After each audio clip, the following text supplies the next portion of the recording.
2020 থেকে 25 অবধি আইটি ইন্ডাস্ট্রিতে ব্যাপক ধরনের পরিবর্তন হয়েছে। এর ফলে যেমন অসংখ্য লোক তাদের চাকরি হারিয়েছে, অন্যদিকে কিছু মানুষ হুট করে মিলিয়নিয়ার অথবা বিলিয়নিয়ার হয়ে গিয়েছে। কিন্তু কিভাবে?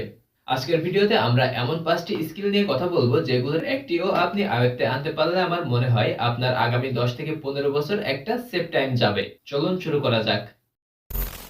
আপনাকে যদি 10 বছর আগে বলা হতো এমন একটা প্রযুক্তি আসবে যা মানুষের মতো করে চিন্তা করবে, এমনকি এটা আমাদের কাজও করে দিবে, আমার মনে হয় না তখন এমন কেউ ছিল যে এমন কথা শোনার পর আপনাকে পাগল না বলতো। কিন্তু আজ সেগুলোই ঘটছে। কেন? একটাই উত্তর, আর্টিফিশিয়াল ইন্টেলিজেন্স। বর্তমান যুগে এই এআই এতটাই ইফেক্টিভ হয়ে পড়েছে যে এটা বিশ্ব অর্থনীতির চাকাকেও ঘুরিয়ে দিয়েছে। এআই সেক্টরে স্কিল ডেভেলপের জন্য আপনার প্রধানত দুইটি ওয়ে থাকে। প্রথমত, আপনার বিজনেস বা ফ্রিল্যান্সিং টাইপ কাজকামগুলোকে এআই দ্বারা অটোমেটেড করা। আপনি যদি একজন ডিজাইনার হন, কিভাবে ফন্ট লিখলে এআই আপনাকে সঠিক একটা সুন্দর মানের ডিজাইন দিবে, কন্টেন্ট রাইটার বা প্রোগ্রামারদের ক্ষেত্রেও এই এআই অনেকটাই হেল্পফুল হয়ে উঠেছে। যে কাজটা করতে আপনার 5 থেকে 7 ঘন্টা সময় লাগতো, দেখা যাচ্ছে যে এআই ওই কাজটাকে মাত্র 5-7 মিনিটেই করে ফেলতে পারছে। Second way, AI engineering.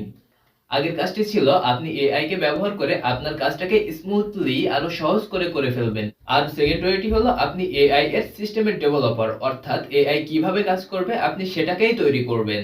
অর্থাৎ এই এআইটা অর্থাৎ আর্টিফিশিয়াল ইন্টেলিজেন্সটা কি ধরনের কাজ করবে আপনি সেগুলোই প্রোগ্রামিং এর মাধ্যমে আপনি এই সফটওয়্যারটিকেই তৈরি করবেন। এজন্য আপনাকে পাইথন, জাভা বা কোডিং ল্যাঙ্গুয়েজগুলোই শিখতে হবে। Number 2, content creation. আমরা যদি কন্টেন্ট ইন্ডাস্ট্রি বুম করার স্টেপগুলো দেখি, এর থার্ড এবং ফোর্থ স্টেপে এসে ভিডিও কন্টেন্ট এর জনপ্রিয়তা আকাশচুম্বী হয়েছে। থার্ড রেভলিউশন ঘটে মূলত ইউটিউব, ফেসবুক, নেটফ্লিক্স এরই হাত ধরে। আর ফোর্থ রেভলিউশনে এসে টিকটক, রিলস, শর্টের মতো প্ল্যাটফর্মগুলো এআই এর কম্বিনেশনে এসে এই ইন্ডাস্ট্রিটাকে বিলিয়ন ডলারের ইন্ডাস্ট্রিতে পরিণত করেছে। কন্টেন্ট ইন্ডাস্ট্রিতে স্কিল অর্জন করতে গেলে আপনাকে মূলত 5টি স্টেপের দিকে নজর দিতে হয়। প্রথমেই ভিডিও কন্টেন্ট ক্রিয়েশন এবং এডিটিং শিখতে হবে। এজন্য অ্যাডোবি প্রিমিয়াম প্রো এবং ক্যাপকাট বেটার। মোবাইলের জন্য কাইন্ডমাস্টার দিয়েও সুন্দর সুন্দর ভিডিও ইজিলি মেক করা যায়। দ্বিতীয়ত, কন্টেন্ট রাইটিং এ আপনাকে বেশ দক্ষ হতে হবে। পাশাপাশি আপনাকে কপিরাইট বিষয়েও যথেষ্ট জ্ঞান রাখতে হবে। থার্ড, অডিও প্রোডাকশনের উপরও আপনাকে বেশ নজর দিতে হবে। এজন্য অ্যাডোবি অ্যাবেলটন বা অ্যাডাসিটি ইউজ করতে পারেন। ফোর্থ স্টেপে আপনাকে গ্রাফিক্স ডিজাইন অর্থাৎ থাম্বনেলের উপর বেশ গুরুত্ব দিতে হবে, কারণ একটা ভিডিওতে মানুষ তখনই ক্লিক করে যখন এর থাম্বনেলটা যথেষ্ট আকর্ষণীয় হয়। মোটামুটি এই 4টি বিষয়ে যখন আপনি একেবারেই ক্লিন থাকবেন, দেন কেবলমাত্র একটা পয়েন্টই বাকি থাকে। বেশিরভাগ কন্টেন্ট ক্রিয়েটরদের ক্ষেত্রে দেখা যায় তারা এই বিষয়টি অ্যাভয়েড করে যায়। বিষয়টি হলো আপনার কন্টেন্টের জন্য যথাযথভাবে মার্কেটিং করতে পারা। ফেসবুক বলুন, টিকটক বা ইউটিউব, প্রত্যেকটা প্ল্যাটফর্মই তাদের নিজস্ব অ্যালগরিদমের উপর বেস করেই প্রসেস হয়, আর এদের প্রত্যেকেরই অ্যালগরিদম সম্পূর্ণ ভিন্ন। আপনি যদি সব প্ল্যাটফর্মেই একইভাবেই র্যান্ডমলি ভিডিও ছাড়তে থাকেন, আমার মনে হয় না এটা খুব ভালো একটা কাজ দিবে। প্রত্যেকটা প্ল্যাটফর্মের জন্য আলাদাভাবে টাইটেল, এর আপলোডিং টাইম সবকিছু বিবেচনা করে অর্থাৎ অ্যালগরিদমের উপর বেশ রিসার্চ করে দেন আপনাকে ভিডিওগুলো আপলোড করা উচিত। এই স্কিলগুলোকে আয়ত্তে আনার জন্য আপনি কোনো পেইড কোর্সে অ্যাডমিট হতে পারেন। অন্যথায় আরেকটা উপায় থাকে, আপনি ইউটিউব বা গুগলের ফ্রি রিসার্চগুলো থেকে যথাযথ রিসার্চ করে আপনি হয়তো পেইড কোর্স থেকে আরো সুন্দরভাবে আরো ডিপলি সকল প্রসেসই আয়ত্তে আনতে পারবেন। কন্টেন্ট ক্রিয়েশনের যে সেক্টর নিয়ে আমি আলোচনা করলাম এর প্রত্যেকটাই এআই আরো সহজ থেকে সহজতর করে তুলেছে। আপনি যদি ক্যারিয়ার হিসেবে এই সময়ে এসে কন্টেন্ট ক্রিয়েশন বেছে নেন, আমার মনে হয় আপনাকে এআই এর বিষয়েও যথেষ্ট জ্ঞান রাখা জরুরি। Number 3, cyber security.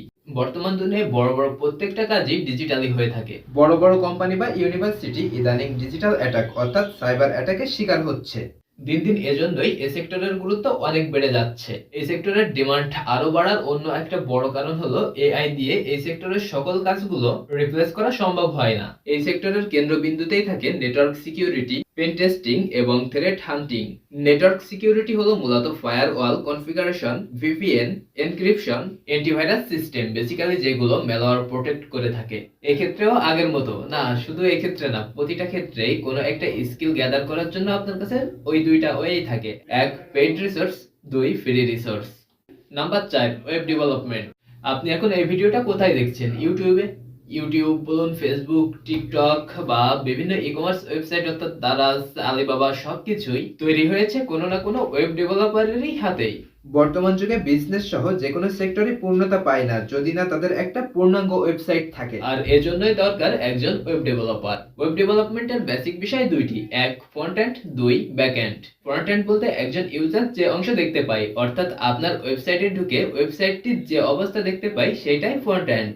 HTML, CSS, JavaScript এগুলো দিয়েই একটা ওয়েবসাইটের স্ট্রাকচার, ডিজাইন, লেআউট সহ পূর্ণাঙ্গ একটা রূপ দেওয়া হয়। অন্যদিকে ব্যাকএন্ড হলো সার্ভার বা ডাটাবেস সংক্রান্ত বিষয়াদি। পাইথন, PHP, রবি, জাভা এগুলোই জনপ্রিয় ওয়েব ল্যাঙ্গুয়েজগুলো।